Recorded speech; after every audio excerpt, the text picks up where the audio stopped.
मैंने पूरे 6 साल तक केनाई की माँ किलमाडी पर नजर रखी और जैसे जैसे मैंने उसे जाना उसने भी मेरी मौजूदगी को स्वीकार कर लिया। लेकिन जंगल एक खतरनाक जगह है और केनाई जब सिर्फ 1.25 साल की थी तभी एक हादसा हुआ। नीलगिरी का जंगल दक्षिणी भारत के पश्चिमी घाट का हिस्सा है। इसके 5000 वर्ग किलोमीटर के इलाके में सूखे जंगलों से लेकर नम ट्रॉपिकल जंगल फैले हुए हैं।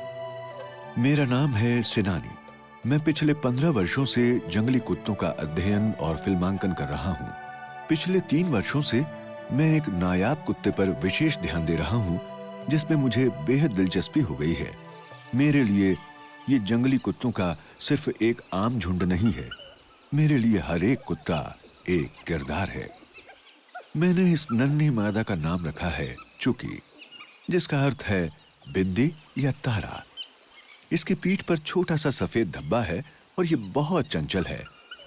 अब ये 1.5 साल की है। चुकी के 2 भाई हैं और मैंने उनका नाम रखा है ब्रदर्स। उनका स्वभाव जरा गंभीर है। झुंड में 3 पिल्ले हैं।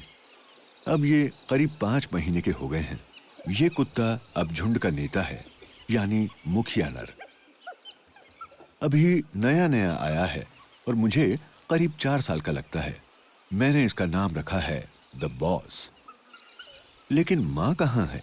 मैंने आज उसे नहीं देखा। शायद वो शिकार करने गई है। लीजिए, आ गई।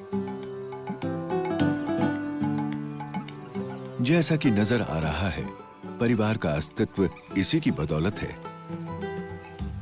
मैंने इसका नाम रखा है केनाई, यानी स्थानीय भाषा में लाल कुत्ता। इसे मैं इसके जन्म के समय से देख रहा हूं। लेकिन एक ऐसा वक्त भी आया जब मुझे लगा था कि मैं केनाई को फिर कभी नहीं देख पाऊंगा। इसका जन्म 4 साल पहले 2 दिसंबर को हुआ था। इसकी मां किलमाडी मेरे मनपसंद जंगली कुत्तों में से एक थी।